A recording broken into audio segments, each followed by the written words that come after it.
नमस्कार दोस्तों, स्वागत है अपने YouTube channel top trending GK में। दोस्तों आज है डे 12 और आज अपन देखने वाले हैं ग्रुप डी के जो लेटेस्ट एग्जाम फरवरी 2026 तक हुए हैं। इसमें फिजिक्स का ये चैप्टर धारा के चुंबकीय प्रभाव, इससे पूछे गए 66 क्वेश्चंस और पूरा चैप्टर कंसेप्ट आधारित है, कुछ भी रटना नहीं है और पूरा कंसेप्ट यहाँ पर कवर हो जाएगा। जो कुछ बचा कुछ ही चीजें हैं जो इन सवाल में नहीं है वो लास्ट में मैं इंक्लूड कर दूंगा ताकि कुछ भी आपका मिस न हो एग्जाम में। तो अपन जो 27 चैप्टर वाइज क्वेश्चंस कवर कर रहे हैं 2525 है। इससे पहले 11 वीडियोस आ चुके हैं, प्लेलिस्ट की लिंक डिस्क्रिप्शन बॉक्स में नहीं देखा तो जरूर चेकआउट करना।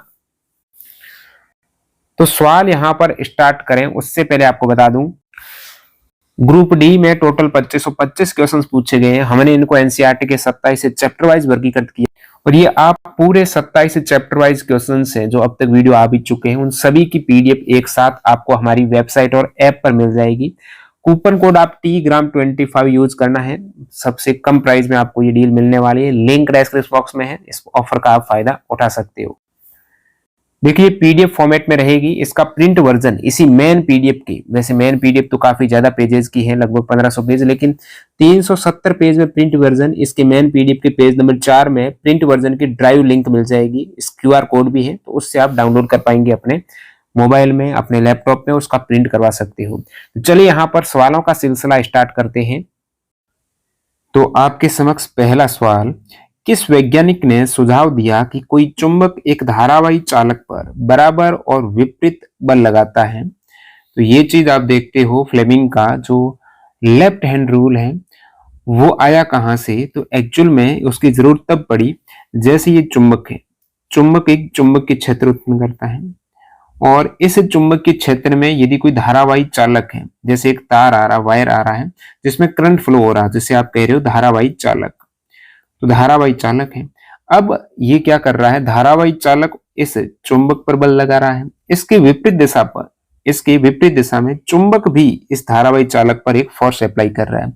तो ये सबसे पहले किसने कहा कि जो चुंबक है वो धारावाही चालक पर बराबर और विपरीत बल लगाता है? तो ये सबसे पहले एम्पियर ने कहा था। किसने कहा था? एम्पियर ने कहा था। फ्रांसीसी वैज्ञानिक हैं आंद्रे मैरी एम्पियर। इन्होंने विचार प्रस्तुत किया कि यदि विद्युत धारावाही चालक चुंबक के क्षेत्र में रखेंगे तो एक बल का अनुभव करेगा ये चालक, चुंबक को भी धारावाही चालक पर विपरीत और समान परिणाम का बल लगाना चाहिए। तो चुंबक भी बल लगाएगा और चुंबक के क्षेत्र में जब आपने रखा है विद्युत धारावाही चालक को तो चुंबक पर भी बल लगेगा। तो ये न्यूटन की गति के तीसरे नियम से प्रेरित है। और अन्य ऑप्शन में आपकी एक और स्टेट दे रखा है। और स्टेट सबसे पहले जो खोजा था वो विद्युत धारा चुंबकीय क्षेत्र उत्पन्न करता है। ये खोजा था कि करंट है ना, विद्युत धारा, जैसे किसी वायर में करंट फ्लो हो रहा है तो उसके चारों तरफ क्या है, चुंबकीय क्षेत्र है। तो ये सबसे पहले कहा था और स्टेट ने कि जो करंट वाले वायर हैं, विद्युत धारा है, उसमें भी चुंबकीय क्षेत्र होता है। ऑप्शन में आप मैक्सवेल भी था, मैक्सवेल ने विद्युत चुंबकत्व के गणितीय समीकरण दिए थे। और माइकल फेराडे एक विकल्प में दे रखा है, माइकल फेराडे ने विद्युत चुंबक की प्रेरण की खोज की थी। विद्युत चुंबक की प्रेरण में यानी चुंबकीय क्षेत्र की तीव्रता है, यानी चुंबक की फ्लक्स में आप परिवर्तन करके किसी धारावाही चालक में जिसमें करंट फ्लो हो सके, ठीक है, तो उसमें करंट फ्लो करवा सकते हो। किसी चालक वायर में करंट फ्लो कैसे करवाएंगे? जब उस चालक वायर से जो चुंबकीय क्षेत्र निकल रहा हो उसमें परिवर्तन कर रहे हो, कम ज्यादा कर रहे हो, तो उस वायर में भी विद्युत करंट है वो फ्लो हो जाएगी। तो ये माइकल फेराडे ने सबसे पहले विद्युत चुंबकीय प्रेरण की खोज की थी। अब जो यहां पर दे रखा है सवाल में कि जो चुंबकीय क्षेत्र, चुंबक है, ये चुंबकीय क्षेत्र है, इस धारावाही चालक पर एक फोर्स अप्लाई कर रहा है। इस फोर्स की दिशा वो किस नियम से ज्ञात की जाती है? तो लगने वाले बल की, धारावाही चालक पर जो चुंबकीय क्षेत्र के द्वारा बल लग रहा है तो उसकी दिशा फ्लेमिंग की लेफ्ट हैंड रूल द्वारा दी जाती है। अब यहां पर थोड़ा मैं फ्लेमिंग के लेफ्ट हैंड रूल के बारे में बता देता हूं क्योंकि ये सारी चीजें आगे आएगी सवालों में और पूरा चैप्टर कंसेप्ट बेस्ड है, तो आप एंड तक बने रहना और ध्यान से समझना। तो लेफ्ट हैंड रूल में क्या होता है, ये आप क्या कर रहे हो, कोई भी धारावाही चालक चुंबक के क्षेत्र में आप लेकर जा रहे हो, विद्युत धारा से चलने वाले चालक पर चुंबक के क्षेत्र में लगने वाले बल की दिशा ज्ञात करने के लिए रहता है फ्लेमिंग का वाम हस्त नियम या फिर लेफ्ट हैंड रूल। ये नियम कहता है अपने लेफ्ट हैंड की तर्जनी फिंगर, तर्जनी होती है आपके जस्ट अंगूठे के पास वाली अंगुली है ना, वो इंडेक्स या तर्जनी होती है, और उस तर्जनी के पास वाली अंगुली को कहते हैं आप मिडल फिंगर, जो सबसे लंबी होती है, मध्यमा अंगुली और अंगूठा।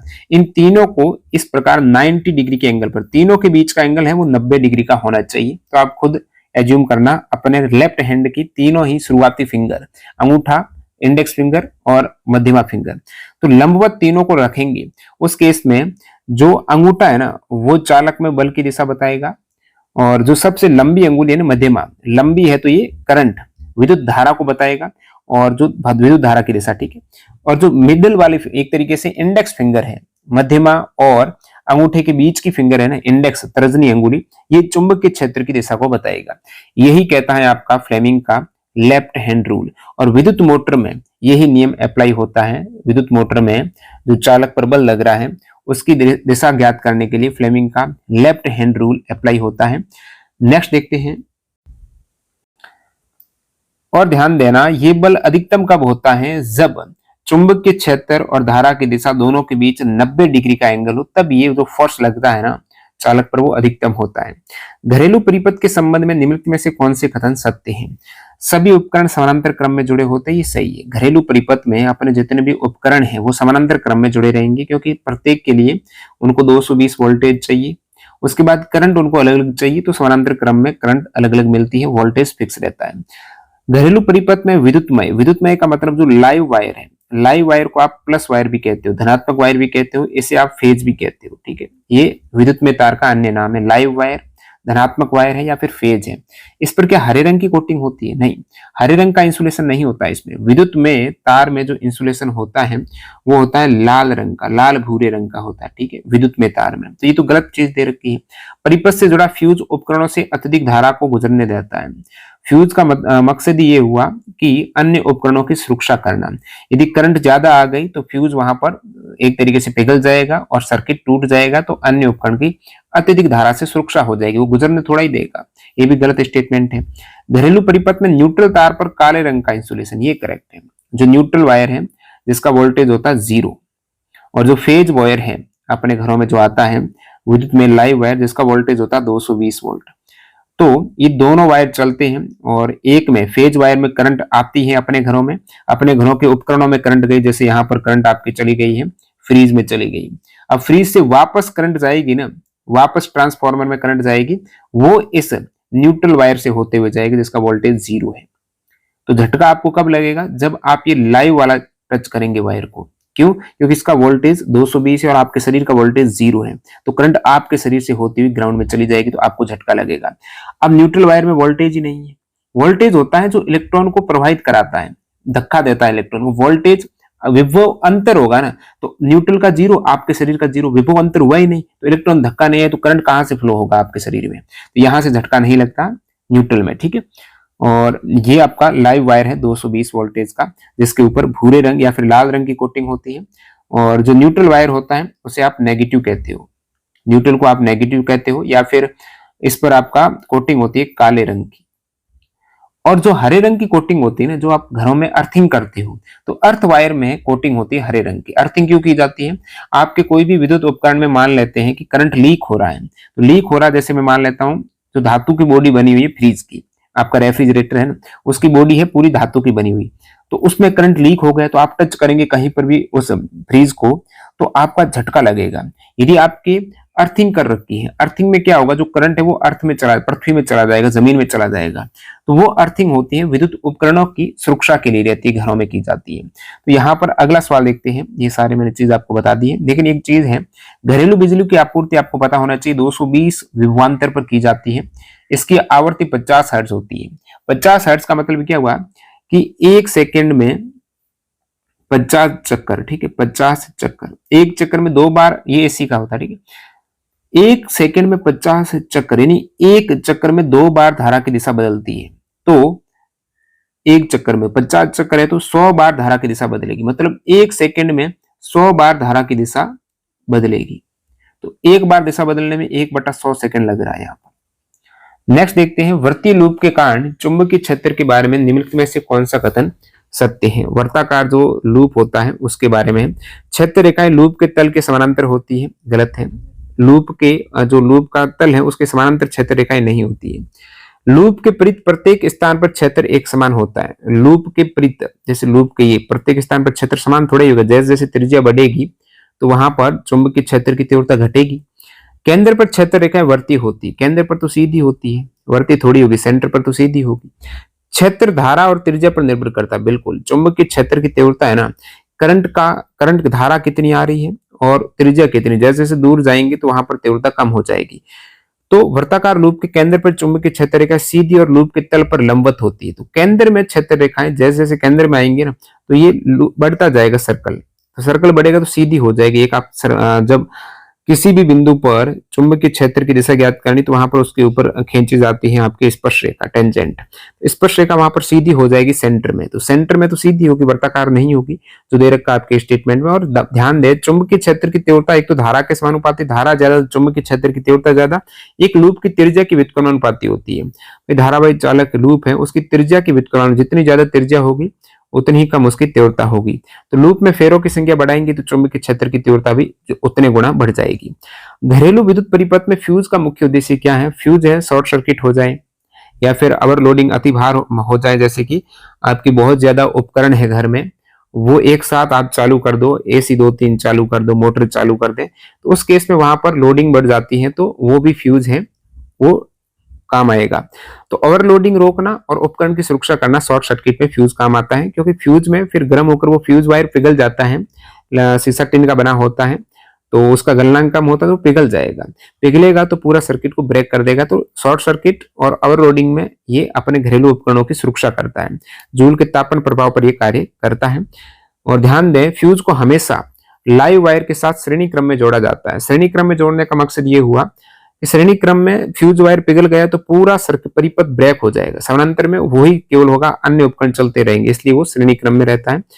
एक अगला सवाल, एक लंबे सीधे चालक में धारा ऊर्ध्वाधर रूप से ऊपर की ओर प्रवाहित हो रही है, तार की पूर्व दिशा में स्थित किसी बिंदु पर चुंबकीय क्षेत्र की दिशा क्या होगी? यहां पर आप इस रेलवे ने आंसर माना दक्षिण की ओर, मेरे अनुसार यहां पर उत्तर होना चाहिए आपके उत्तर दिशा की ओर। देखिए इसको समझते हैं कंसेप्ट को। लंबा सीधा चालक है तो आप ऐसे समझिएगा, चालक मान लेते हैं कि जमीन से आकाश की तरफ है, ऊर्ध्वाधर है ना, तो जमीन से आकाश की तरफ अपने हाथ से एक पेन को पकड़ लीजिएगा। अब धारा देखिएगा ऊपर की तरफ प्रवाहित हो रही है। अब दक्षिण हस्त नियम क्या कहता है? Right hand thumb rule. Right hand thumb rule क्या कहता है कि आपका जो दक्षिण हस्त यानी राइट हैंड का अंगूठा है ना, वो धारा की दिशा में रहे। जैसे आपने पेन को पकड़ दिया है, पेन आकाश की तरफ है, अंगूठा ऊपर की डायरेक्शन में रहेगा आकाश की तरफ, तो मुड़ी हुई अंगुलियां ये बताती है चुंबकीय क्षेत्र की दिशा। तो जैसे आपने पेन पकड़ा है तो पेन में 4 दिशाएं हैं, आप ऐसे करें कि आपका मुंह है वो उत्तर दिशा में कर दीजिएगा। मुंह उत्तर दिशा में करेंगे तो उस पेन का पूर्व में पार्ट कौन सा आता है वो चेक कीजिएगा, पूर्व दिशा में पार्ट कौन सा आता है। तो पूर्व दिशा में जो पार्ट आता है वो आपके राइट हैंड साइड का आता है, और उस दिशा में पूर्व हैंड के पार्ट में अपनी अंगुलियां देखिएगा, जो आगे का टिप है ना अंगुलियों का, वो उत्तर की ओर मोड़ी हुई रहेगी। उस केस में जब आपकी अंगुलियां पूर्व दिशा में आ जाएगी तो वो उत्तर की तरफ इंगित करेगी। तो कहने का मतलब वही चीज चुंबकीय क्षेत्र दर्शाएगी, तो उत्तर की ओर इसका आंसर होना चाहिए। नेक्स्ट देखते हैं, धारावाही वर्तीय तार का प्रत्येक खंड लूप के केंद्र पर चुंबकीय क्षेत्र में योगदान देता है। धारावाही वर्तीय तार है जो लूप है, उसके केंद्र पर, केंद्र में समान दिशा, केंद्र पर क्या होगा, समान दिशा में चुंबकीय क्षेत्र में योगदान देता है। तो किसी धारावाही वृत्ताकार लूप के प्रत्येक छोटे खंड द्वारा, ये लूप है ना, प्रत्येक पार्ट द्वारा, ये प्रत्येक पार्ट द्वारा, इस लूप के भाई प्रत्येक पार्ट में इस टाइप से आपको पता है ये वर्ताकार, तो ये वर्ताकार होते होते सेंटर में ऐसे सीधे हो जाएंगे सभी, तो सेंटर में एक ही डायरेक्शन में हो जाएंगे समान दिशा में। ये लंबा होता जाएगा ना वर्त, ऐसे प्रत्येक में ऐसे वर्त आ रहा है तो सेंटर में ऐसे सीधा हो जाएगा, तो समान दिशा में सभी योगदान देंगे। चुंबकीय क्षेत्र की दिशा दक्षिण हस्त अंगुष्ठ के नियम के अनुसार एक ही दिशा में होगी। लूप के हर हिस्से से निकलने वाला चुंबकीय क्षेत्र रेखा लूप के अंदर एक ही दिशा में प्रवेश करती हैं। इसी कारण केंद्र पर सभी खंडों का चुंबकीय क्षेत्र आपस में जुड़ जाता है और एक प्रबल चुंबकीय क्षेत्र उत्पन्न करता है। केंद्र की बात कर रहा हूं। लूप के केंद्र पर ये क्षेत्र रेखा सीधी रेखाएं जैसी प्रतीत होती है, यानी सेंटर में, लूप के सेंटर में जब ये क्षेत्र रेखाएं जाएगी ना, एकदम ऐसे सीधी हो जाएगी और वो एक प्रबल चुंबकीय क्षेत्र का निर्माण करेगी। लूप के, अब देखिएगा, वर्ताकार लूप के केंद्र पर चुंबकीय क्षेत्र की तीव्रता किस पर डिपेंड करती है? धारा के समानुपाती। धारा जितनी ज्यादा है, चुंबकीय क्षेत्र की तीव्रता उतनी ज्यादा होगी। लूप के फेरों की संख्या के समानुपाती। लूप में जितने ज्यादा फेरे हैं उतनी ही ज्यादा वहां पर चुंबकीय क्षेत्र की तीव्रता है। लूप की त्रिज्या की व्युत्क्रमानुपाती। अब लूप की त्रिज्या जितनी बड़ी होती जाएगी, चुंबकीय क्षेत्र की तीव्रता कम होती जाएगी। दो चुंबकीय क्षेत्र रेखाएं एक ही बिंदु पर एक दूसरे को काटना असंभव क्यों है? चुंबकीय क्षेत्र रेखाएं यदि एक ही बिंदु पर काट देना तो उसकी दो डायरेक्शन हो जाएगी और चुंबकीय क्षेत्र रेखाओं की एक ही डायरेक्शन होती है चुंबकीय क्षेत्र की। तो इसका कारण यह है कि अलग अलग दिशाएं हो जाएगी। तो क्योंकि इसका अर्थ ये होगा कि कंपास की सुई एक साथ दो दिशाओं में संकेत कर सकती है। कंपास की सुई बताती है चुंबकीय क्षेत्र की दिशा। अब दो डायरेक्शन होगी तो दो एक साथ दो दिशाओं में कैसे संकेत करेगी? उसका मिडल तो एक ही है ना। तो चुंबकीय क्षेत्र रेखाएं कभी भी एक दूसरे को नहीं काटती, क्योंकि यदि वे ऐसा करती तो कटान बिंदु पर क्षेत्र की दो दिशाएं होगी और किसी भी बिंदु पर चुंबकीय क्षेत्र की दिशा उस बिंदु पर खींची गई स्पर्श रेखा टेंजेंट द्वारा दी जाती है। यदि दो रेखाएं काटती तो उस बिंदु पर दो स्पर्श रेखाएं खींची जा सकती है, जो भौतिक रूप से असंभव है, क्योंकि एक बिंदु पर परिणामी चुंबकीय क्षेत्र की केवल एक ही दिशा हो सकती है, एक स्पर्श रेखा हो सकती है। उस केस में वहां पर आप कंपास रखेंगे तो उसकी सुई एक साथ दो दिशाओं की ओर संकेत नहीं कर सकती है। चुंबकीय क्षेत्र रेखाओं का गुण देखेंगे, ये उत्तर ध्रुव से निकलती है और दक्षिण ध्रुव में विलीन होती है। चुंबकीय क्षेत्र रेखाएं जैसे कि ये नॉर्थ पोल है, ये साउथ पोल है, उत्तर से निकलती है, दक्षिण में विलीन हो जाती है। चुंबक के अंदर दक्षिण से उत्तर की डायरेक्शन में रहेगी, लेकिन चुंबक के बाहर उत्तर से दक्षिण दिशा में रहेगी। चुंबक के भीतर इसकी दिशा दक्षिण से उत्तर की तरफ है, इसलिए ये बंद वक्र बना देगी। ये इस प्रकार चलता रहेगा। जहां क्षेत्र रेखा अधिक पास पास होती है वहां चुंबकीय क्षेत्र प्रबल होता है, या आपस में कभी भी नहीं काटती है। निम्नलिखित में से किस नियम का उपयोग धारावाही वर्तीय लूप के कारण चुंबकीय क्षेत्र की दिशा निर्धारित करने के लिए किया जा सकता है? तो धारावाही वर्तीय लूप के कारण चुंबकीय क्षेत्र के धारावाही वर्तीय लूप है, उसके कारण चुंबकीय क्षेत्र की दिशा निर्धारित करने के लिए दक्षिण हस्त अंगुष्ठ नियम, राइट हैंड थंब रूल का प्रयोग करते हैं। तो इसका उपयोग किसी भी सीधे या वृत्ताकार धारावाही चालक की चारों ओर चुंबकीय क्षेत्र की दिशा ज्ञात करने के लिए किया जाता है। वर्तीय लूप के मामले में यदि हम, जब बात आती है वर्तीय लूप की, उस केस में अंगुलियों को चुंबकीय क्षेत्र की दिशा में नहीं है, उस केस में अंगुलियों को धारा की दिशा में मोड़ना है आपको। तो अंगूठा है ना, वो केंद्र पर चुंबकीय क्षेत्र की दिशा बताएगा। ये थोड़ा उल्टा है वर्तीय लूप के केस में, अंगूठा फिर केंद्र में चुंबकीय क्षेत्र की दिशा बताएगा। ठीक है, बाकी ऑप्शन में फ्लेमिंग का लेफ्ट हैंड रूल है, तो ये चुंबकीय क्षेत्र में रखा कोई धारावाही चालक है उस पर लगने वाले बल की दिशा बताता है। और फ्लेमिंग का राइट हैंड रूल है, ये प्रेरित धारा की दिशा बताता है, जो इंड्यूस्ड करंट है, तो प्रेरित हुई है, चुंबकीय फ्लक्स में परिवर्तन के कारण धारा उत्पन्न हुई है, विद्युत वाहक बल उत्पन्न हुआ है, उसी की डायरेक्शन यहाँ पर ज्ञात की जाती है राइट हैंड रूल से। लेफ्ट हैंड से यहाँ पर धारावाही चालक पर लगने वाले बल की दिशा ज्ञात की जाती है। तो यहाँ पर समझना है कि एक सीधा धारावाही चालक है, एक स्ट्रेट वायर है, उसमें जो थंब रूल लगता है, राइट हैंड थंब रूल, उसमें अंगूठा धारा की दिशा में रखता है और मुड़ी हुई अंगुलियां चुंबकीय क्षेत्र बताती है। लेकिन वर्ताकार चालक में चारों अंगुलियों को लूप में धारा की दिशा में आपको मोड़ना है और अंगूठा जिस दिशा में इशारा करेगा ना, वो लूप में के केंद्र पर चुंबकीय क्षेत्र की दिशा होगी। नेक्स्ट देखते हैं, यहाँ पर एक सीधा चालक प्लस एक्स दिशा में धारा वहन कर रहा है, एक्स एक्सिस पर। इस चालक को प्लस वाई दिशा में स्थित एक चुंबकीय क्षेत्र में रखा गया है।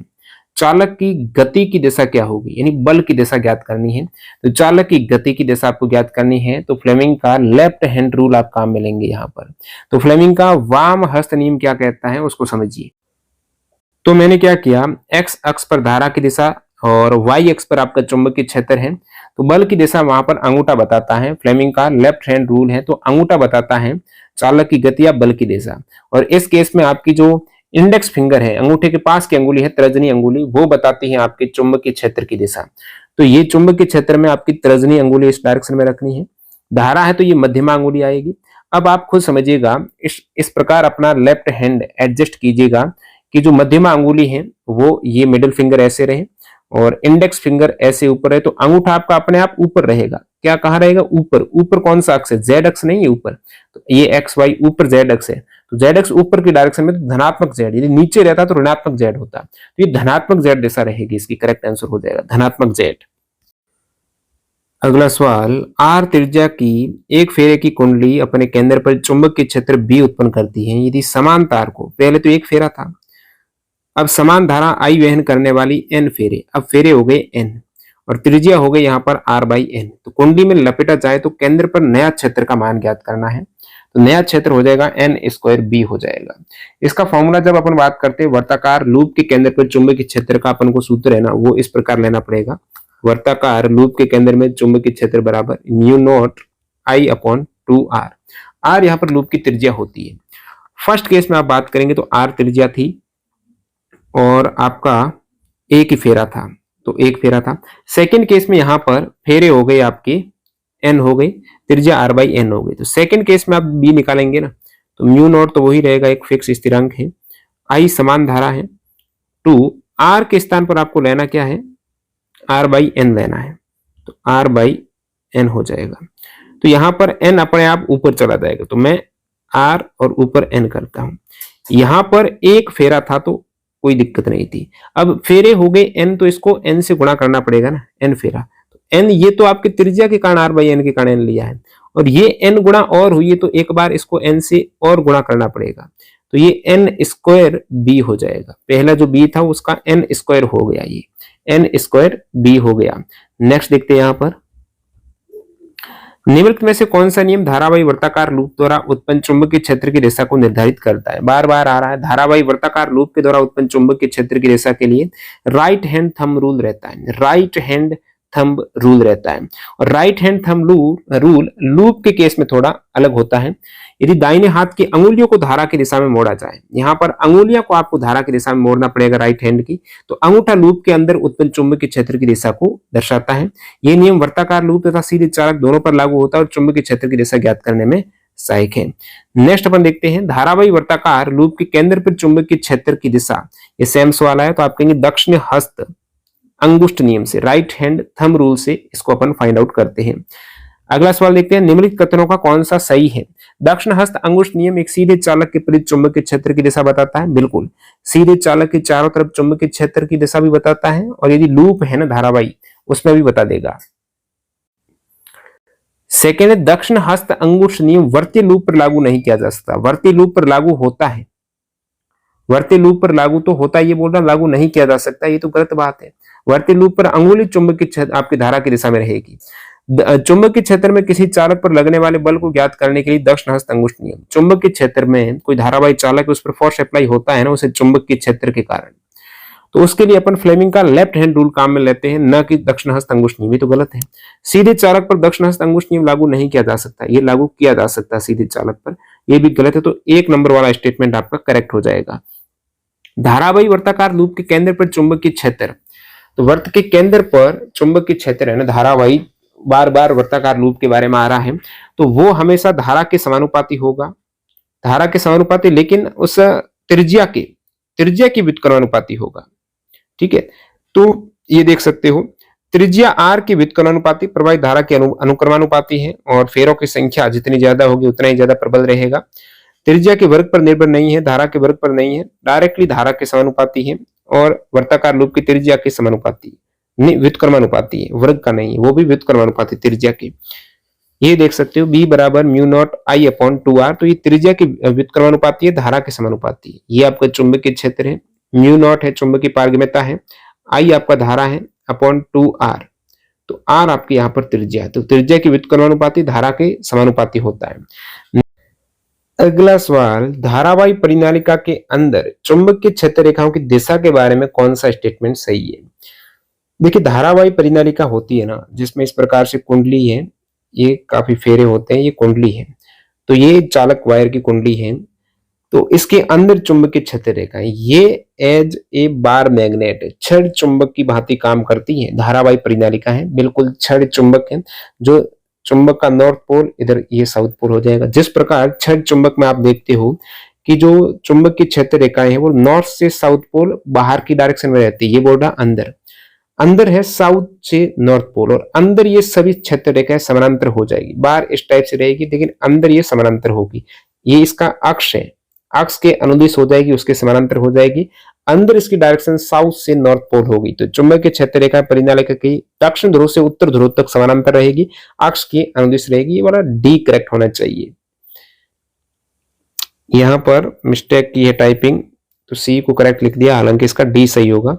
जब बाहर पूछते ना तो उत्तर से दक्षिण होता, लेकिन उसमें समानांतर थोड़ा ही होता। नेक्स्ट देखते हैं, दाहिने हाथ के अंगूठे के नियम के अनुसार यदि हमारे दाहिने हाथ की अंगुलियों को मोड़ने से चुंबकीय क्षेत्र की दिशा मिलती है, तो हमारे दाहिने हाथ का अंगूठा किस भौतिक राशि की दिशा में? अंगूठा होगा धारा की दिशा में। चालक में प्रवाहित होने वाली धारा की दिशा में अंगूठा होगा, तो मुड़ी हुई अंगुलियां चुंबकीय क्षेत्र की दिशा को बताएगी, चालक से प्रवाहित होने वाली धारा। अगला सवाल, विद्युत क्षेत्र रेखाओं के बारे में कौन से स्टेटमेंट सही है? देखिए, ये विद्युत क्षेत्र रेखाओं के बारे में पूछा है। इलेक्ट्रिक फील्ड लाइंस और मैग्नेटिक फील्ड लाइन यानी चुंबकीय क्षेत्र रेखा और विद्युत क्षेत्र रेखाएं दोनों ही अलग हैं। विद्युत क्षेत्र रेखाएं हमेशा धन आवेश से निकलकर ऋण आवेश पर समाप्त होती है, प्लस से माइनस है। और चुंबकीय क्षेत्र रेखाएं आप देखेंगे नॉर्थ पोल से शुरू होकर साउथ पोल और अंदर साउथ से नॉर्थ की तरफ रहेगी। और ध्यान देना, जो विद्युत क्षेत्र रेखाएं हैं वो हमेशा खुली रेखाएं हैं, ओपन है। और आप देखते हो चुंबकीय क्षेत्र रेखा ये क्लोज्ड रहती है, बंद रहती है। विद्युत क्षेत्र रेखाओं का आप जब स्रोत देखेंगे तो आवेश होता है इनका, ये ठीक है, आवेश है। ये चुंबक खुद होती है या फिर विद्युत चुंबक होती है, तो विद्युत धारा के द्वारा। तो ये अंतर है। और आपको पूछा वे कभी प्रतिच्छेद नहीं करती, ये करेक्ट है। विद्युत क्षेत्र रेखाएं चुंबकीय क्षेत्र रेखाओं की तरह कभी प्रतिच्छेद नहीं करती है, तो करेक्ट है। ये बंद लूप बना सकती नहीं, वो बंद लूप ये खुली होती है। वे हमेशा सीधी रेखाएं होती है, सीधी नहीं है, कर्व भी हो सकती है, तो सीधी वाला भी कहना सही नहीं। ऋणात्मक आवेश से शुरू होकर धनात्मक आवेश पर नहीं, धनात्मक से ऋणात्मक की तरफ जाती है, ये वाला गलत हो जाएगा। तो कहने का मतलब एक ही स्टेटमेंट आपका करेक्ट है। अगला सवाल, आई धारा वहन करने वाली एक परिनालिका के कारण उत्पन्न चुंबकीय क्षेत्र बी है। यदि परिनालिका से प्रवाहित होने वाली धारा आदि कर दे तो परिनालिका के कारण उत्पन्न चुंबकीय क्षेत्र बी बराबर होता है mu naught I upon 2 pi R, एक सीधे धारावाही चालक के लिए। या फिर यदि बंद वृत्ताकार लूप है तो mu naught I upon 2r, उस लूप की त्रिज्या है। ये आपके आर है चालक से दूरी, ठीक है। तो जितना चालक से आप दूर जाते जाएंगे तो वहां पर चुंबकीय क्षेत्र वो दुर्बल होता रहेगा। और आई के डायरेक्टली ये समानुपाती, तो बी समानुपाती आई है। आई बढ़ेगी तो चुंबकीय क्षेत्र बढ़ेगा, आई घट रही है तो उतना ही चुंबकीय क्षेत्र घट जाएगा। यहां पर आप बोल रहे हो धारा आदि कर रहे हो तो चुंबकीय क्षेत्र भी आधा b/2 हो जाएगा। नेक्स्ट देखते हैं, धारावाही सोलेनाइड यानी परिनालिका के परित चुंबकीय क्षेत्र के बारे में कौन से स्टेटमेंट सत्य है? तो धारावाही सोलेनाइड अपने आप में एक छड़ चुंबक होता है, इसके परित यानी इसके चारों तरफ, तो सोलेनाइड से जुड़े चुंबकीय क्षेत्र की दिशा को इसके माध्यम से प्रवाहित धारा की दिशा को व्युत्क्रमित करके बदला जा सकता है। सोलेनाइड में फेरों की संख्या कम करके सोलेनाइड से जुड़े क्षेत्र को बढ़ाया जा सकता है। सोलेनाइड का क्षेत्र रेखा पैटर्न सीधे धारावाही तार की चुंबकीय क्षेत्र रेखा पैटर्न जैसा दिखता है। और सोलेनाइड की कोर में क्षेत्र एक छोर से दूसरे छोर तक घटता है। तो यहां पर करेक्ट स्टेटमेंट की बात करें तो ए ही करेक्ट लग रहा है, बाकी सभी रॉन्ग लग रहे हैं। ए क्या है कि सोलेनाइड से जुड़े चुंबकीय क्षेत्र की दिशा, अब सोलेनाइड का चुंबकीय क्षेत्र है ना, इसके माध्यम से प्रवाहित धारा की दिशा को व्युत्क्रमित करके बदला जा सकता है। धारा की दिशा बदल दी तो चुंबकीय क्षेत्र भी बदल जाएगा। बाकी स्टेटमेंट रॉन्ग कैसे हैं? सोलेनाइड में फेरों की संख्या कम करके सोलेनाइड से जुड़े क्षेत्र को बढ़ाया जा सकता है। फेरों की संख्या कम करके क्षेत्र को थोड़ी बढ़ा सकते हैं आप, फेरे बढ़ाएंगे तभी क्षेत्र बढ़ेगा। सोलेनाइड का क्षेत्र रेखा पैटर्न सीधे धारावाही तार के चुंबकीय क्षेत्र रेखा जाए। धारावाही चालक तार और सोलेनाइड का चुंबकीय क्षेत्र पैटर्न अलग है।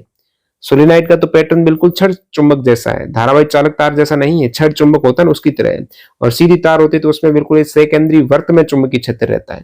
सोलेनाइड के कोर में क्षेत्र एक छोर से दूसरे छोर तक घटता है नहीं, कोर क्षेत्र में एक छोर से दूसरे छोर तक अंदर तो एकदम समान ही रहेगा ना, घटेगा थोड़ा ही, अंदर तो एक समान रहेगा। तो धारा की दिशा बदलने से वहां पर ध्रुव बदल जाते हैं, अंदर क्षेत्र एक समान और समानांतर रहेगा, जिस प्रकार आप बार मैग्नेट या छड़ चुंबक में देखते हो। यदि किसी धारावाही चालक को चुंबकीय क्षेत्र में रखा जाए और धारा की दिशा को उत्क्रमित कर दिया जाए तो चालक पर लगने वाला बल भी चेंज हो जाएगा, उल्टा हो जाएगा। जिस प्रकार आप देखते हो विद्युत मोटर में जो आर्मेचर में, ये आर्मेचर होता है ना, एक आपकी धारा ए से बी में जा रही है और फिर इधर आपके सी से डी में जा रही है, तो इस पर जो बल लग रहा है ना वो दोनों ही अलग अलग रहेगा। एक बल लगेगा जो इसको ऊपर उठाएगा, एक इसको नीचे लेकर जाएगा, तो दोनों में ही बल चेंज हो जाएगा जब उसमें धारा चेंज हो जाएगी। ये आर्मेचर है, ये आपके कम्यूटेटर से आगे जुड़ा रहता है विभक्त वलय से। तो फ्लेमिंग के लेफ्ट हैंड रूल से आप ज्ञात करते हो चालक में बल की दिशा। तो लेफ्ट हैंड रूल में जैसे ये धारा आगे जा रही है तो धारा को अंगुली होती है वो मध्यमा रहती है। तो आपका लेफ्ट हैंड में मध्यमा है ना, आप इस डायरेक्शन में हाथ को ऐसे उल्टा करो, हाथ की जो पाम है ना वो पीछे आपके साइड में हाथ के पीछे वाला हिस्सा रहे आपके मुंह के सामने। तो और फिर तीनों अंगुली आप 90 डिग्री के एंगल में करेंगे। तो मध्यमा अंगुली आप धारा की दिशा में करेंगे तो अपने आप चुंबक, यहाँ पर आपके मैग्नेट है, ठीक है, तो चुंबकीय क्षेत्र इस डायरेक्शन में रहेगा, तो नीचे अंगूठा रहेगा तो ये नीचे की डायरेक्शन में आपका बल लगेगा उस पर। और सेम चीज यहाँ पर सी से डी में धारा डायरेक्शन चेंज हो जाएगी, पहले ऊपर जा रही थी यहाँ पर नीचे आ गई, तो धारा की दिशा बदल गई। तो यहाँ पर अब की बार हाथ में धारा की दिशा आप उल्टी कर दो, अपने पाम है ना हथेली वो आपके मुंह के सामने करो और जो मध्यमा है अंगुली वो इस डायरेक्शन में रखो। तो उस केस में चुंबकीय क्षेत्र में तो यही सेम जाएगी आपकी, लेकिन जो अंगूठा अब ऊपर उठ जाएगा, पहले अंगूठा नीचे जा रहा था अब ऊपर उठ गया, तो इसको ऊपर उठाएगा, एक नीचे जाएगा, तो अपने आप ये विभक्त वलय यहाँ पर आएगी। तो सीडी में पहले धारा नीचे थी, जैसे ये सीडी यहाँ आ जाएगी धारा वापस ऊपर हो जाएगी। तो यही विभक्त वलय काम करती है, धारा की दिशा बदलती है। तो धारा की दिशा बदलने से बल बदल जाता है, विपरीत दिशा में हो जाता है, ठीक है। तो चालक पर लगने वाला बल है वो विपरीत दिशा में हो जाएगा। नेक्स्ट देखते हैं, यदि किसी चालक में धारा की दिशा उत्क्रमित कर दी जाए तो उस पर लगने वाला बल की दिशा भी उत्क्रमित हो जाएगी। फ्लेमिंग लेफ्ट हैंड रूल से आप फाइंड आउट करते हैं इसको। निम्नलिखित में से कौन सा कथन एक लंबी सीधी धारावाहक सोलेनॉइड के अंदर चुंबकीय क्षेत्र के लिए सही है? तो सोलेनॉइड के अंदर चुंबकीय क्षेत्र एक छड़ चुंबक की भांति राइट, जैसे आपका साउथ पोल से नॉर्थ पोल के होता है ना, बाहर नॉर्थ से साउथ होता है, अंदर साउथ से नॉर्थ समानांतर यहाँ पर क्षेत्र रेखाएं रहेगी, तो एक समान चुंबकीय क्षेत्र आपको देखने को सभी बिंदुओं पर समान रहेगा। नेक्स्ट देखते हैं, धारावाही वर्तीय लूप के केंद्र पर चुंबकीय क्षेत्र की दिशा द्वारा निर्धारित, बार बार आ रहा है वर्तीय लूप में चुंबकीय क्षेत्र की राइट हैंड थंब रूल, दाहिने हाथ का नियम है आपका, दाहिने हाथ का अंगूठे का नियम है। धारा इसमें देखिए लूप में क्या होगा, धारा अंगुलियों की दिशा में धारा रहेगी। ये दक्षिण हस्त अंगुष्ठ नियम का वर्णन है, अंगुलियां धारा की दिशा में और तो अंगूठा क्षेत्र की दिशा में रहेगा यहाँ पर, ये नियम आपका। नेक्स्ट, एक लंबे सीधे तार में धारा आई प्रवाहित हो रही है, चालक से आर दूरी पर चुंबकीय क्षेत्र बी है। यदि सीधे धारावाही तार से दूरी दोगुनी कर दी जाए, आर दोगुनी कर दे, तो उस बिंदु पर चुंबकीय क्षेत्र क्या होगा? देखिए चुंबकीय क्षेत्र बी बराबर एक सीधे तार में होता है mu naught I upon 2 pi R.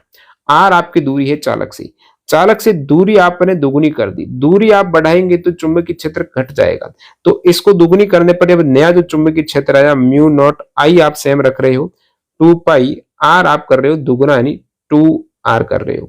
तो इस केस में ये हो जाएगा mu naught I upon 4 pi R. तो यहां से पहले था 2 पाई आर, अब 4 पाई आर, तो इसका दोगुना हो गया। कहने का मतलब इसको लिख सकता हूं मैं b/2।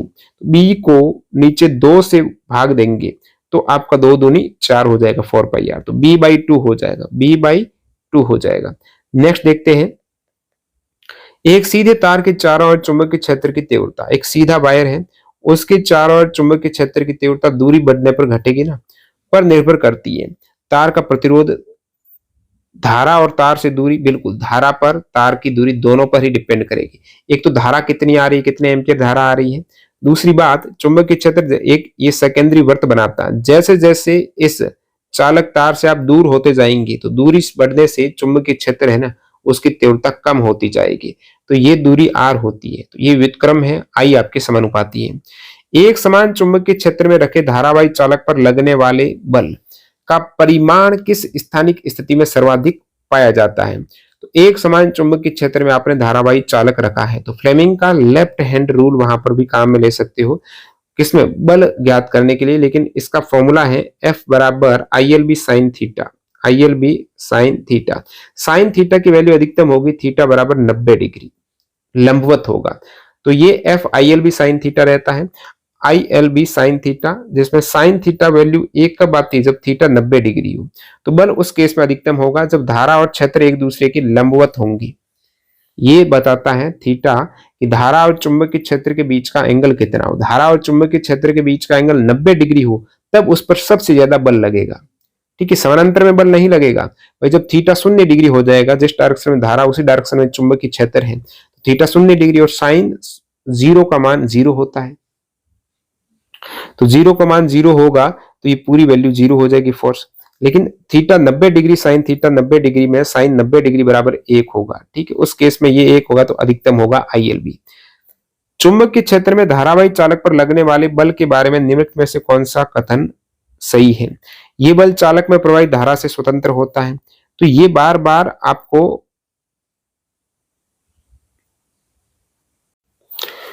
तो इसके लिए बार बार यही फॉर्मूला F बराबर ILB साइन थीटा। I आपके हो जाएगा करंट और L आपके हो जाएगी उस चालक की लंबाई।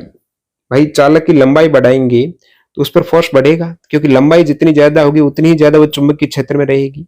ज्यादा लंबाई ज्यादा चुंबकीय क्षेत्र, उसका प्रभाव पड़ेगा तो उस पर फोर्स तो बढ़ने वाला है।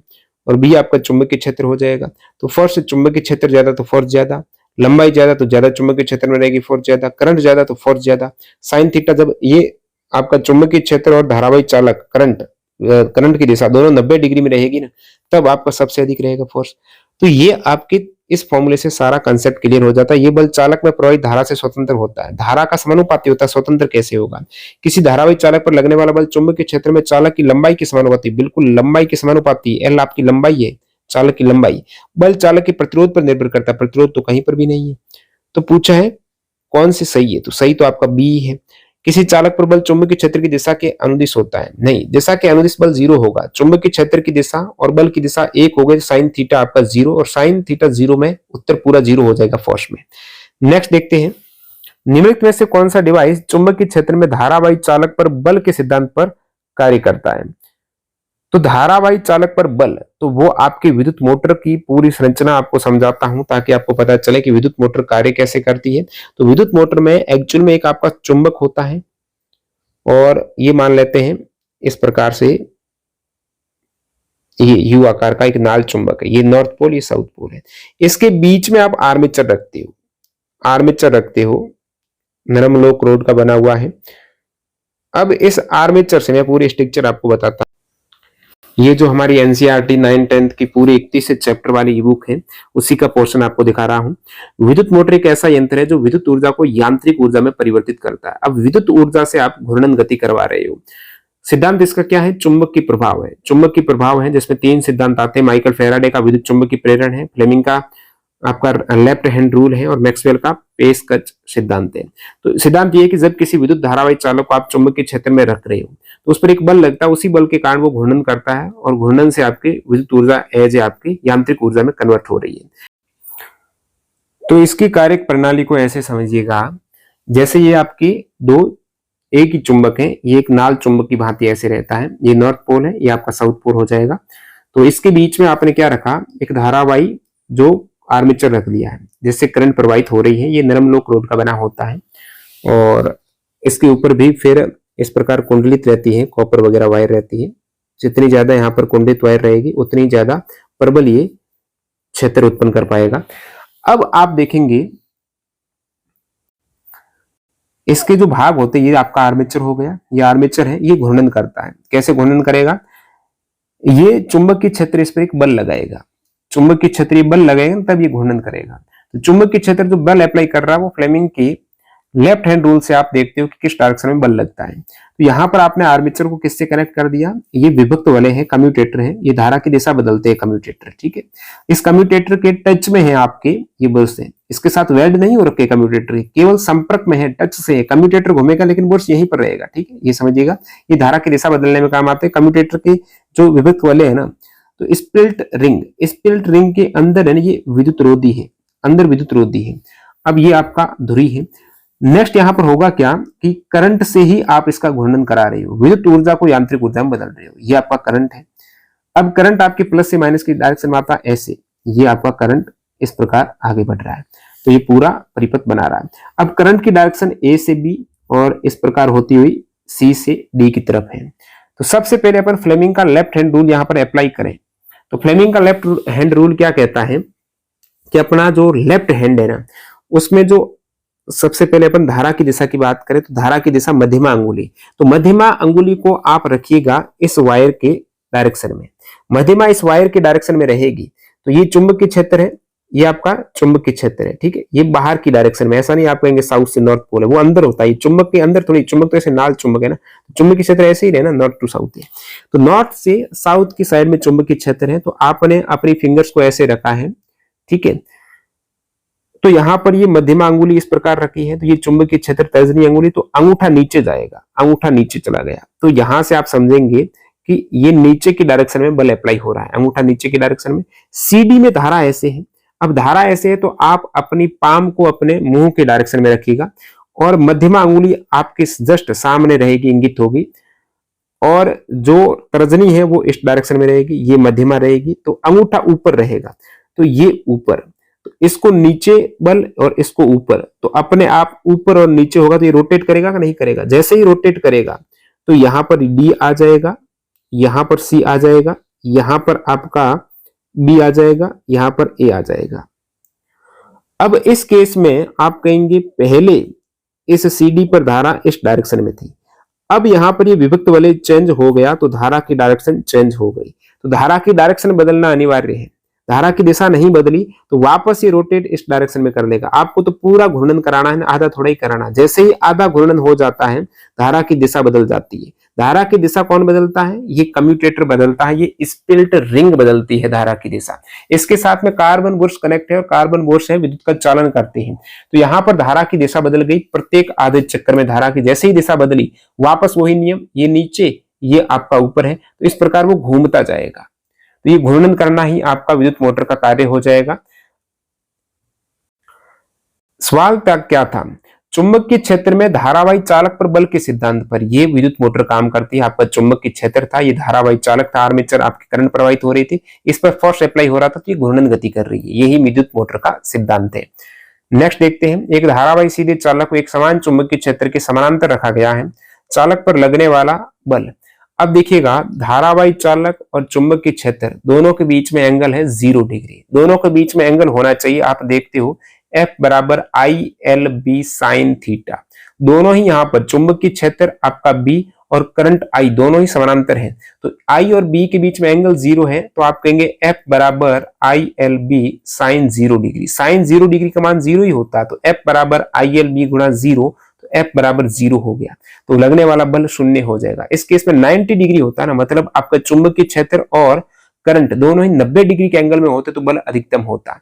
नेक्स्ट देखते हैं अपना सवाल, चुंबकीय क्षेत्र रेखाओं की निकटता निम्नलिखित में से क्या इंगित करती है? जितनी ज्यादा चुंबकीय क्षेत्र रेखा पास होगी उतना ही प्रबल चुंबकीय क्षेत्र रहेगा, यानी चुंबकीय क्षेत्र की तीव्रता बताती है वो। चुंबकीय क्षेत्र रेखाओं की निकटता चुंबकीय क्षेत्र की तीव्रता यानी स्ट्रेंथ बताती है। जहां रेखाएं पास पास है वहां क्षेत्र मजबूत है और जहां दूर दूर है वहां कमजोर है। नेक्स्ट देखते हैं यहाँ पर, निम्नलिखित कथनों में से कौन सा सही है? किसी सीधे धारावाही चालक के परित चुंबकीय क्षेत्र की दिशा दक्षिण हस्त अंगुष्ठ नियम द्वारा दी जा सकती है। धारावाही चालक है, चुंबकीय क्षेत्र, देखिए एक सीधा धारावाही चालक है तो राइट हैंड थंब रूल से आप चुंबकीय क्षेत्र की दिशा है तो मुड़ी हुई अंगुलियां चुंबकीय क्षेत्र की दिशा में और करंट की दिशा अंगूठे की दिशा, ये तो करेक्ट है। चुंबकीय क्षेत्र रेखा दक्षिण ध्रुव से शुरू होकर चुंबक के बाहर उत्तरी ध्रुव पर समाप्त होती है। नहीं, चुंबक के बाहर उत्तरी से शुरू होकर दक्षिण में समाप्त होती है, तो ये गलत दे दिया इन्होंने। धारावाही तार की सतह पर चुंबकीय क्षेत्र 0 होता है। धारावाही तार की सतह पर इन सरफेस पर चुंबकीय क्षेत्र 0 कैसे होगा? चुंबकीय क्षेत्र रेखा सदैव सीधी रेखाएं होती है। नहीं, चुंबकीय क्षेत्र रेखाएं इस प्रकार एक बंद लूप बनाती हैं, सीधी नहीं होती है। नेक्स्ट देखते हैं, चुंबकीय क्षेत्र रेखाओं के संबंध में कौन सी विशेषता सही है? ये सदैव समवर्त लूप बनाती है, बिल्कुल बंद लूप बनाएगी। बाहर आपके नॉर्थ से साउथ, अंदर साउथ से नॉर्थ, इस प्रकार बंद लूप बनेगा। विवर्त वक्र, विवर्त नहीं है, संवर्त है, क्लोज्ड है। विवर्त का मतलब है खुला, खुला थोड़ा ही, विवृत, वृत्त खुला नहीं है, तो ये तो गलत बात है। और समवर्त लूप बनाती है, सही बात है। ये एक दूसरे को प्रतिच्छेद, कभी भी चुंबकीय क्षेत्र रेखाएं प्रतिच्छेद नहीं करती है। ये सदैव समान ध्रुव पर प्रारंभ और समाप्त करती है। नहीं, नॉर्थ से शुरू हुई तो साउथ पर समाप्त कर रही है, समान पर थोड़ी कर रही, तो ये भी गलत है। तो एक वाला ही सही है, बाकी सभी गलत है। यदि धारा को नियत रखते हुए फेरों की संख्या n बढ़ा दी जाए, करंट वो ये फेरे बढ़ा रहे हो, तो वर्तीय कुंडली द्वारा उत्पन्न चुंबकीय क्षेत्र की प्रबलता पर क्या प्रभाव पड़ेगा? वर्तीय कुंडली है तो चुंबकीय क्षेत्र B बराबर μ0 I/2R होगा। R उस कुंडली की त्रिज्या है। तो आप यहां पर क्या कर रहे हो, यहां पर फॉर्मूले में n भी है, ठीक है, n μ0 Ni। तो n है फेरों की संख्या। n क्या है? फेरों की संख्या। एकल फेरे की तुलना में n गुना अधिक हो जाएगी, ये वाला करेक्ट है। फेरे जितने ज्यादा उतने गुना, एकल फेरा तो एक, n फेरे तो n गुना ज्यादा हो जाएगी। चुंबकीय क्षेत्र की तीव्रता धारा के समानुपाती होती है और उसकी त्रिज्या जो आपको बंद लूप है उसकी त्रिज्या की व्युत्क्रमानुपाती होती है, या फिर 2πr आप लेते हो जब एक सीधा धारावाहिक चालक हो उस केस में। अगला सवाल देखते हैं, n गुणा हो जाएगी, ठीक है। n फेरों की कुंडली के लिए n गुणा होता है ये फॉर्मूला, और एक फेरे के लिए ये वाला फॉर्मूला रहता है। निम्नलिखित कथनों पर विचार करें और सही विकल्प चुनिए। एक सीधे धारावाहिक चालक के चारों ओर उत्पन्न चुंबकीय क्षेत्र रेखा है तार के अनुदिश केंद्रित सेकेंडरी वर्त, बिल्कुल करेक्ट है। एक सीधा धारावाहिक चालक है, जैसे ये वायर है, करंट आई फ्लो हो रही है, इसके चारों ओर चुंबकीय क्षेत्र है, इसके चारों ओर एक वर्त एज्यूम कीजिएगा, ये वृत्त है। तो चुंबकीय क्षेत्र रेखाएं वर्त उस सेकेंडरी वर्त के वर्त बनाती है, यानी उस धारावाहिक चालक के आसपास आप जो लोह रेतन होता है ना, लोह रेतन चुंबक का बुरादा वो डालेंगे तो इस प्रकार सेकेंडरी वर्त वो बनाएगी। इन चुंबकीय क्षेत्र रेखाओं की दिशा दक्षिण हस्त अंगुष्ठ नियम का उपयोग करके निर्धारित की जाती है। बिल्कुल, दक्षिण हस्त अंगुष्ठ नियम में ही अंगूठा चालक के धारा की दिशा और मुड़ी अंगुलियां चुंबकीय क्षेत्र बताती, दोनों ही स्टेटमेंट आपके करेक्ट है। चुंबकीय क्षेत्र रेखाओं के बारे में कौन सा कथन सत्य है? चुंबक के अंदर क्षेत्र रेखाएं उत्तर से दक्षिण की ओर गमन करती, गलत है। चुंबक के अंदर दक्षिण से उत्तर होता है, चुंबक के बाहर क्षेत्र रेखा उत्तर से दक्षिण होती, ये वाला करेक्ट है। बाकी ये कभी भी प्रतिच्छेद नहीं करती है, पास पास होती है, चुंबकीय क्षेत्र प्रबल होता है, ये दुर्बल दे रहा है, ये भी गलत है। नेक्स्ट बात करते हैं, धारावाही परिनालिका के अंदर चुंबकीय क्षेत्र रेखा। धारावाही परिनालिका एज ए छड़ चुंबक काम करती है। धारावाही परिनालिका छड़ चुंबक है, एक नॉर्थ पोल एक साउथ पोल है, अंदर साउथ से नॉर्थ पोल होगी, समानांतर होगी और एकदम फिक्स सेम रहेगी, समान दूरी पर रहेगी। तो चुंबकीय क्षेत्र रेखा किस प्रकार विन्यासित होती है? अंदर समानांतर रहेगी, अंदर ये समानांतर रहेगी और समान दूरी पर रहेगी। समानांतर का मतलब भी समान अंतर पर है। नेक्स्ट आप देखते हो, धारावाहिक चालक पर बल की दिशा ज्ञात करने के लिए दक्षिण हस्त अंगुष्ठ नियम का काम लेते हो। धारावाहिक चालक और सॉरी धारावाहिक चालक में आप चुंबकीय क्षेत्र की दिशा के लिए दक्षिण हस्त अंगुष्ठ नियम लेते हो, लेकिन धारावाहिक चालक पर जो आपने चुंबकीय क्षेत्र में रख दिया धारावाहिक चालक को, जैसे एक चुंबक रख दी, इसके बीच में आपने धारावाहिक चालक रख दिया, तो उस पर जो फोर्स अप्लाई हो रहा है ना, वो फ्लेमिंग लेफ्ट हैंड रूल से आप निकालते हो। फ्लेमिंग लेफ्ट हैंड रूल, वाम हस्त नियम हो जाएगा। दक्षिण हस्त नियम से तो प्रेरक धारा, प्रेरित धारा होती है ना, इंड्यूस्ड करंट, जो प्रेरित धारा होती है उसकी दिशा फाइंड आउट करने में जो जनरेटर वगैरह में काम आती है, ये राइट हैंड रूल है। लेंस का नियम है, तो ये प्रेरित विद्युतवाहक बल है, धारा की दिशा वो होगी जो अवरोध करती है, जिस कारण धारा वहां पर इंड्यूस्ड हुई है। ओम का नियम अलग है, V बराबर IR। नेक्स्ट देखते हैं अपन, भाभी फ्लेमिंग का लेफ्ट हैंड रूल आपको बता रखा है इसी वीडियो में। छड़ चुंबक के चारों और चुंबकीय क्षेत्र रेखाओं के बारे में कौन से स्टेटमेंट सत्य हैं? छड़ चुंबक, चुंबकीय क्षेत्र की आपेक्षिक प्रबलता को क्षेत्र रेखाओं की निकटता की कोटि द्वारा दर्शाया जाता है। कितनी प्रबल है, तो जितनी ज्यादा चुंबकीय क्षेत्र रेखा निकट है उतना ही चुंबकीय क्षेत्र प्रबल है, तो करेक्ट है ये। कोई भी दो चुंबकीय क्षेत्र रेखा एक दूसरे को प्रतिच्छेद नहीं कर सकती, ये दोनों ही करेक्ट है, एक और दो दोनों सही है। दैनिक जीवन में धारावाहिक चालक पर बल के सिद्धांत का उपयोग, बल का सिद्धांत आप विद्युत मोटर में देखा है।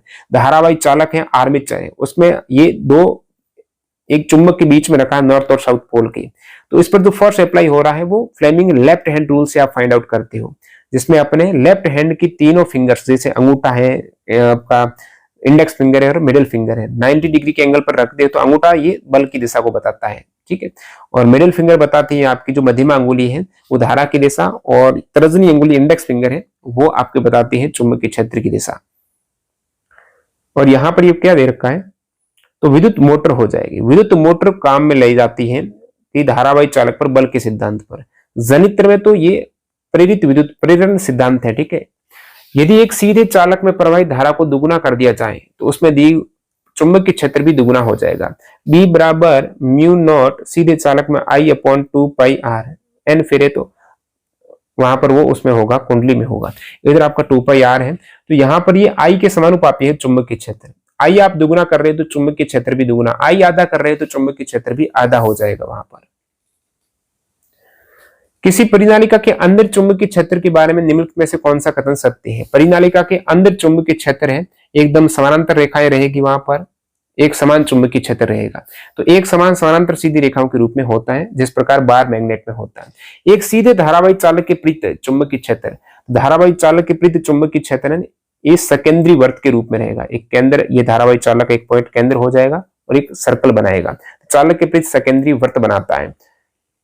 किसी परिनालिका के भीतर समानांतर सीधी चुंबकीय क्षेत्र रेखाओं की उपस्थिति क्या दर्शाती, तो अंदर चुंबकीय क्षेत्र एक समान होता है, यही दर्शाती है। तो परिनालिका के भीतर जो चुंबकीय क्षेत्र रेखा ऐसे समानांतर है, मतलब अंदर चुंबकीय क्षेत्र बिल्कुल एक समान है किसी भी पॉइंट पर, तो परिनालिका के भीतर चुंबकीय क्षेत्र एक समान है। नेक्स्ट देखते हैं, निम्नलिखित में से कौन सा विद्युत धारा वहन करने वाले धात्विक तार से संबंधित है। भाई विद्युत धारा वहन करता है, धात्विक तार है, तो उसमें चुंबकीय क्षेत्र उसके आसपास हो जाएगा। तो क्या परिवर्तन आएगा, जैसे ही कोई करंट फ्लो कर रहा है वायर में, तो उसके परितैनी चारों तरफ क्या है, चुंबकीय क्षेत्र आएगा। ये ऑर्स्टेड प्रयोग में सबसे पहले सिद्ध हुआ था।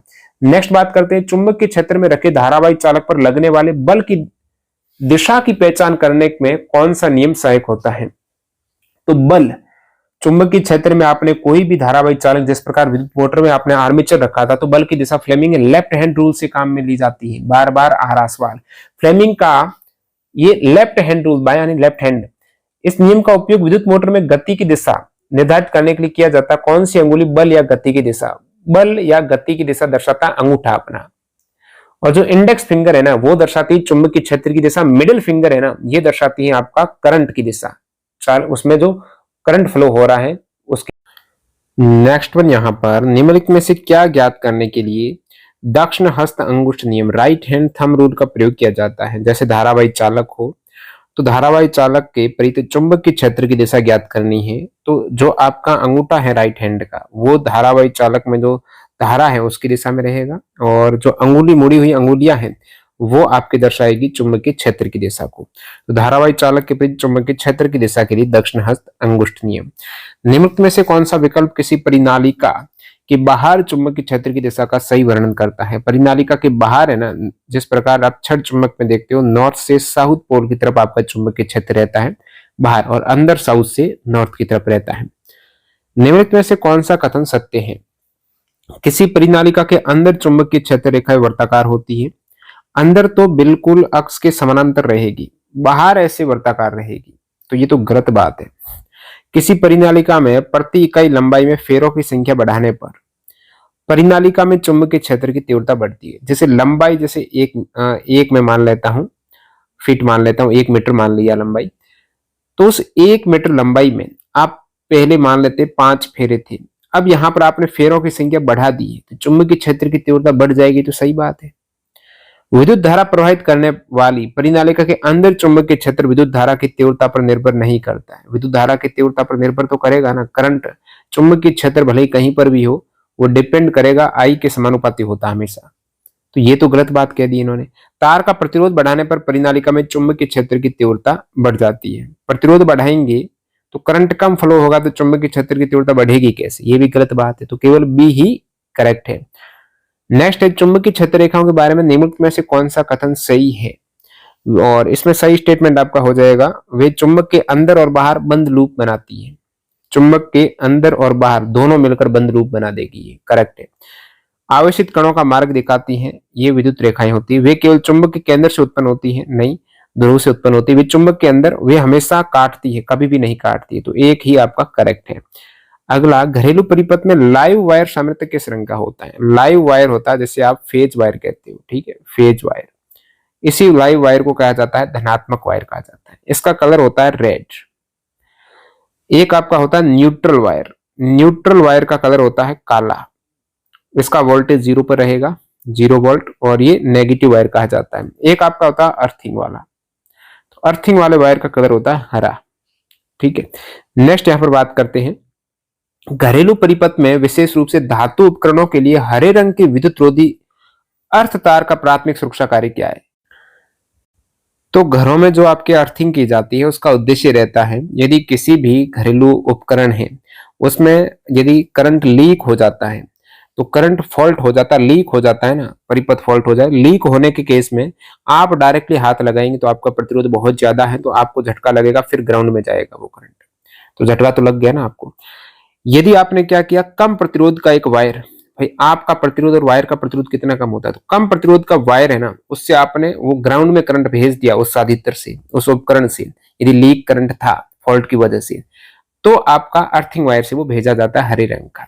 तो अलग प्रतिरोध वाला पथ प्रदान करना, जो अर्थिंग वायर होता है, तो वैसे प्रतिरोध वायर के जरिए आप जो लीक करंट को भेज रहे हैं तो उसका प्रतिरोध तो कम ही होगा, ताकि शरण धारा, जो धारा लीक हुई है, शरण हुई है, उस साधित्र यानी जो उपकरण है उसके विभव को भूमि के विभव के बराबर रखें। भाई उपकरण का विभव 0 है, भूमि का भी 0 है, उसको 0 पर रखना है आपको, और तीव्र विद्युत आघातों से सुरक्षित बचा जा सके, तो फॉल्ट वगैरह हो जाए उस केस में सुरक्षा के लिए उपकरण की जरूरी है अर्थिंग। विकल्प एक करेक्ट है। काला तार खराब होने पर तटस्थ तार के रूप में कार्य करना, तटस्थ यानी न्यूट्रल, काला तार ही अपने आप में न्यूट्रल ही होता है।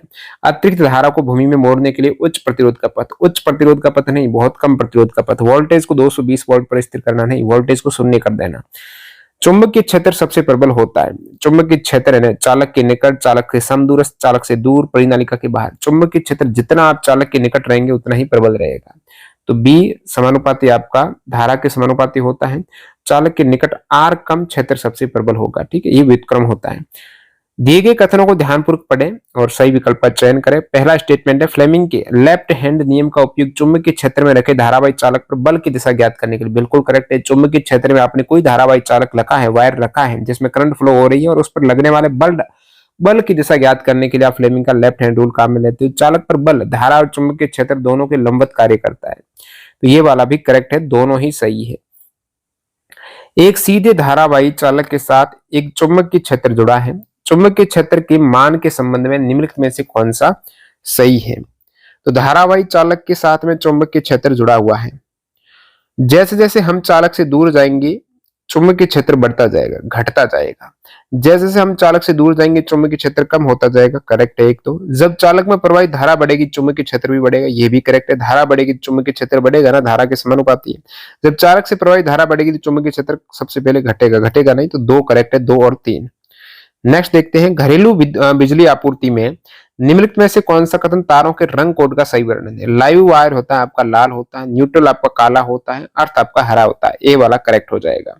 चुंबकीय क्षेत्र रेखाओं के बारे में कौन सा कथन सही है? तो वे कभी भी एक दूसरे को प्रतिच्छेद नहीं करती है। किसी आरेख में चुंबकीय क्षेत्र रेखाओं को एक दूसरे के निकट खींचे जाने का क्या तात्पर्य है? निकट है तो मतलब चुंबकीय क्षेत्र वहां पर प्रबल है, यानी उस क्षेत्र में चुंबकीय क्षेत्र प्रबल है।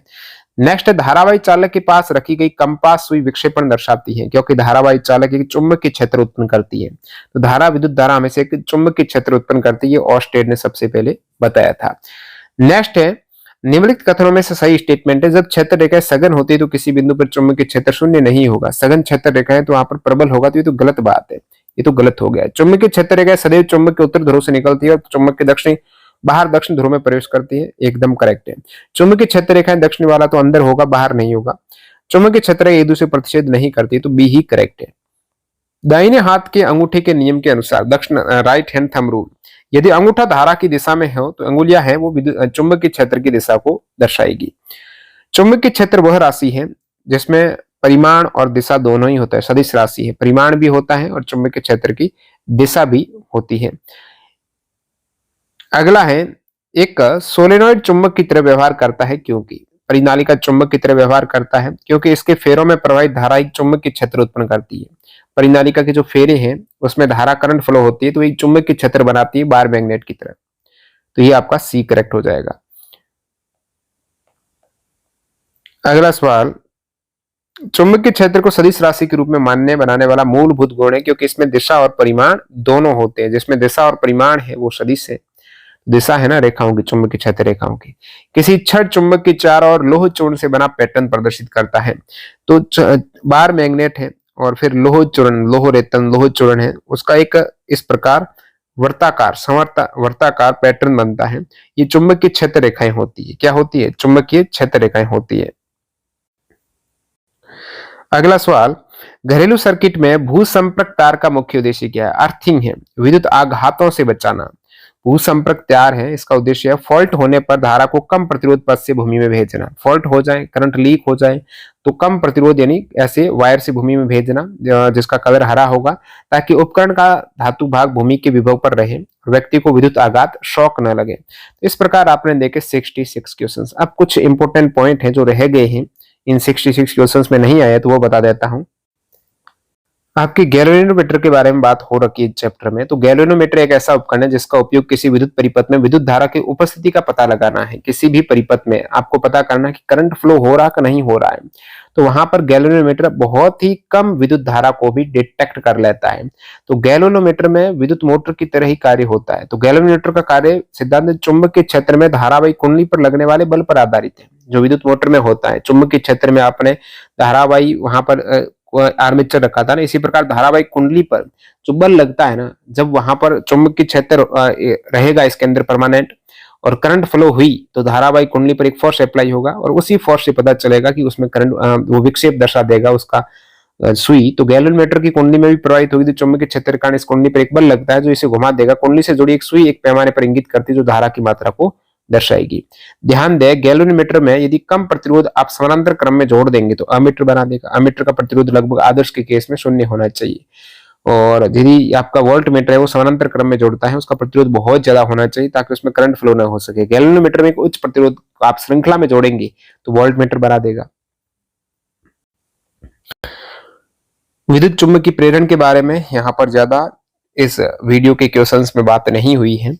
तो वह प्रक्रिया विद्युत चुंबकीय प्रेरण होती है जिसमें किसी चालक में चुंबकीय क्षेत्र के परिवर्तन के कारण विद्युत धारा उत्पन्न होती है। चुंबकीय क्षेत्र में आपने बदलाव किया, कम ज्यादा किया तो कोई भी चालक उस चुंबकीय क्षेत्र में स्थित है तो चुंबकीय क्षेत्र फ्लक्स में परिवर्तन होने से उस चालक में करंट फ्लो हो जाएगी, विद्युत धारा इंड्यूस्ड हो जाएगी। यही फैराडे का विद्युत चुंबकीय प्रेरण का सिद्धांत है। जब किसी चालक के माध्यम से चुंबकीय फ्लक्स में आप परिवर्तन कर रहे हो तो उसमें प्रेरित विद्युत वाहक बल उत्पन्न होता है। विद्युत वाहक बल को आप एक तरीके से विभवांतर मानिएगा। विभवांतर क्या कार्य करता है, विभव में अंतर होगा तभी इलेक्ट्रॉन है या फिर करंट फ्लो होता है। तो विद्युत वाहक बल किसी विद्युत स्रोत जैसे बैटरी है, जैसे बैटरी होते हैं वो उसमें ऐसी रासायनिक क्रिया होती है कि वो विभवांतर पैदा कर सके और विभवांतर में ही एकांक आवेश पूरे परिपथ में चलने लगता है, उस पर एक फोर्स कार्य करता है और वो कार्य के रूप में आगे आएगा। विद्युत चुंबकीय प्रेरण वह प्रक्रिया जिसमें किसी चालक में परिवर्तित चुंबकीय क्षेत्र, तो विद्युत चुंबकीय प्रेरण है, इंडक्शन है। इसमें क्या है, चुंबकीय क्षेत्र में परिवर्तन से विद्युत धारा उत्पन्न होती है। ये माइकल फैराडे की खोज है। लेंज का नियम कहता है कि जो प्रेरित धारा उत्पन्न हुई उसकी दिशा है ना, उस कारण का विरोध करेगी जिसके कारण वो उत्पन्न हुई है। अब यहाँ पर ये ज्यादा इंपॉर्टेंट नहीं है। इसमें क्या किया जा रहा है, ये एक आपका चुंबकीय क्षेत्र में परिवर्तन कर रहे हो, एक बार स्विच ऑन कर रहे हो, ऑफ कर रहे हो, ऑन ऑफ करते जाएंगे ना, तो जैसे स्विच ऑन किया तो ये चुंबकीय क्षेत्र होगा, ऑफ किया तो चुंबकीय क्षेत्र 0 हो जाएगा। तो चुंबकीय क्षेत्र में परिवर्तन होने से जैसे स्विच ऑन करेंगे तो चुंबकीय क्षेत्र में यहाँ पर बदलाव आया, इसमें करंट फ्लो होने लगेगी, गैल्वेनोमीटर में शो होने लगेगी। जैसे ही स्विच ऑफ किया तो वापस गैल्वेनोमीटर में शो होगी, तो ऑन करने पर भी ऑफ करने पर भी, क्योंकि फ्लक्स में आपको परिवर्तन लाना, परमानेंट आपने ऑन करके रखा ना तो इसमें करंट फ्लो नहीं होगी, इसको ऑन ऑफ करते जाएंगे तो करंट फ्लो होगी, ये ध्यान देना है। तो ये आपका कुंडली को हटाएंगे तो कोइल 2 में फिर क्षणिक धारा उत्पन्न होगी। तो कोइल 1 में जब धारा स्थिर हो जाती तो कोइल 2 में कोई धारा, पहले में स्थिर हो गई तो दूसरे में करंट नहीं होगी इंड्यूस्ड, केवल धारा के आरंभ और समाप्त होने पर ही कोइल 2 में धारा उत्पन्न होगी। तो ये बदलता है चुंबकीय क्षेत्र, इसी के कारण वहां पर प्रेरित धारा उत्पन्न होती है। चुंबकीय क्षेत्र से लंबवत चालक की गति करने पर प्रेरण अधिकतम होता है। तो प्रेरित ईएमएफ या फिर जो इंड्यूस्ड करंट है वो चुंबकीय फ्लक्स में परिवर्तन की दर, जितना ज्यादा चुंबकीय क्षेत्र में परिवर्तन आया फ्लक्स में उतनी ही ज्यादा वहां पर करंट फ्लो होगी। कुंडली में फेरे जितने ज्यादा हो उस पर भी डिपेंड है और चुंबकीय क्षेत्र की तीव्रता पर भी डिपेंड है। और जो विद्युत चुंबकीय प्रेरण है इसका जो मुख्य उपयोग आप देखते हैं तो विद्युत जनित्र में किया जाता है, ट्रांसफार्मर में किया जाता है। और नेक्स्ट यहाँ पर फ्लेमिंग का जो राइट हैंड रूल इस वीडियो के क्वेश्चंस में अभी तक नहीं आया है, तो ये नियम विद्युत चुंबकीय प्रेरण में उत्पन्न धारा की दिशा निर्धारित करने के लिए है। विद्युत चुंबकीय प्रेरण में जो धारा उत्पन्न हुई है उसकी डायरेक्शन क्या होगी, उसकी डायरेक्शन बताता है फ्लेमिंग राइट हैंड रूल है। तो राइट हैंड का रूल केवल लेफ्ट एंड राइट हैंड का फर्क है, एक इंड्यूस्ड करंट की डायरेक्शन बताता है, बाकी ज्यादा अंगूठा, तर्जनी, मध्यमा वही चीजें शो करती है। यानी अपना राइट हैंड है ना, उसमें आप इंडेक्स फिंगर, तर्जनी, मध्यमा और अंगूठा 90 डिग्री के एंगल में रखेंगे तो अंगूठा बताएगा चालक की गति की दिशा, तर्जनी जो इंडेक्स फिंगर है ना अंगूठे के पास की वो चुंबकीय क्षेत्र की दिशा, पहले भी चुंबकीय क्षेत्र बता रही थी फ्लेमिंग लेफ्ट हैंड रूल में। मध्यमा पहले भी करंट बता रही थी, यहाँ पर भी चालक में उत्पन्न होने वाला प्रेरित धारा, प्रेरित जो धारा उत्पन्न हो रही है वो मध्यमा शो करती है। तो इस टाइप से आप देख सकते हो और इसका उपयोग किया जाता है जनरेटर में। तो फ्लेमिंग का राइट हैंड रूल है ना, राइट हैंड रूल फ्लेमिंग का वो प्रयोग हो रहा है जनरेटर में, और फ्लेमिंग का लेफ्ट हैंड रूल है, लेफ्ट हैंड रूल वो प्रयुक्त हो रहा है आपके मोटर में। ठीक है, ये एक मुख्य अंतर है। और विद्युत जनित्र ये कार्य फैराडे के विद्युत चुंबकीय प्रेरण पर आधारित है और जनित्र का काम होता है यांत्रिक ऊर्जा को विद्युत ऊर्जा में बदलना। इस विद्युत जनित्र में मैं पार्ट की बात करूं, इस जनित्र की कार्यविधि आप देखेंगे तो इसमें जो करंट कैसे उत्पन्न हो रही है, करंट उत्पन्न हो रही है चुंबकीय फ्लक्स में, ये परिवर्तन हो रहा है इस आर्मेचर में। आर्मेचर को आप घूर्णन कराएंगे, जैसे पवन ऊर्जा होती है ना, पवन ऊर्जा, पवन चक्की से कैसे विद्युत ऊर्जा बनाई जाती है, तो पवन ऊर्जा की टरबाइन को हवा से घुमाया जाता है। तो वहां पर यांत्रिक ऊर्जा है वो फिर विद्युत ऊर्जा में कन्वर्ट की जाती है। तो जनित्र में ये सेम चीज है।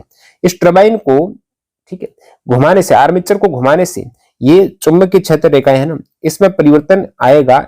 इसको जो प्रभावित कर रहा है इसके क्षेत्र में, ये जिस क्षेत्र में घूम रहा है उस क्षेत्र में चुंबकीय क्षेत्र रेखा कहीं सघन है कहीं विरल है, तो उस परिवर्तन से, चुंबकीय क्षेत्र के परिवर्तन से वहां पर प्रेरित विद्युत वाहक बल उत्पन्न होगा, एक तरीके से प्रेरित धारा उत्पन्न होगी।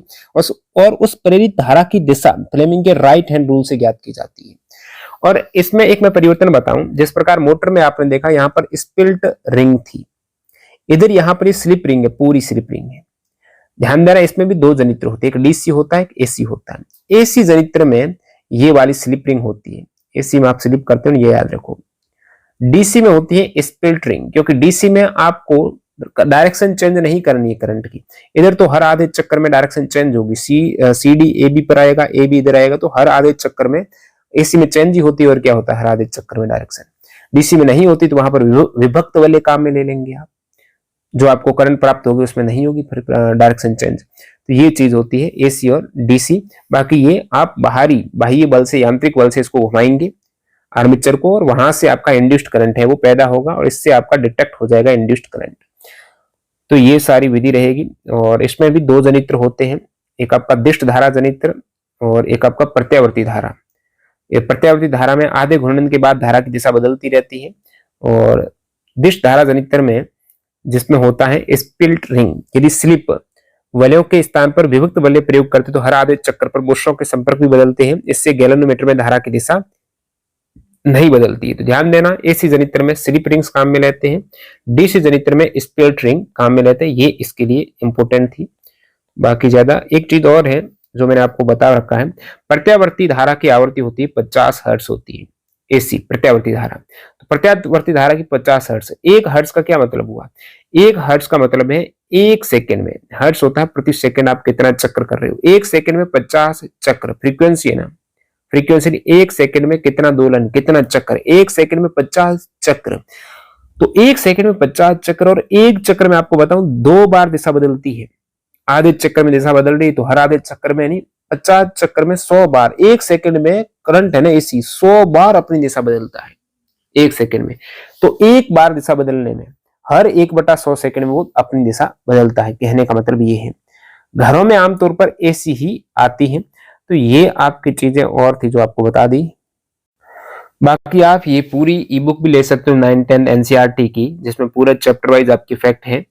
और रही बात हमारी जो एनसीईआरटी के आपको चैप्टर वाइज जो क्वेश्चंस वर्गीकृत किए हैं ग्रुप डी के एनसीईआरटी के चैप्टर वाइज, ये ई बुक आप हमारी वेबसाइट और ऐप टॉप ट्रेंडिंग जीके से डाउनलोड कर सकते हो।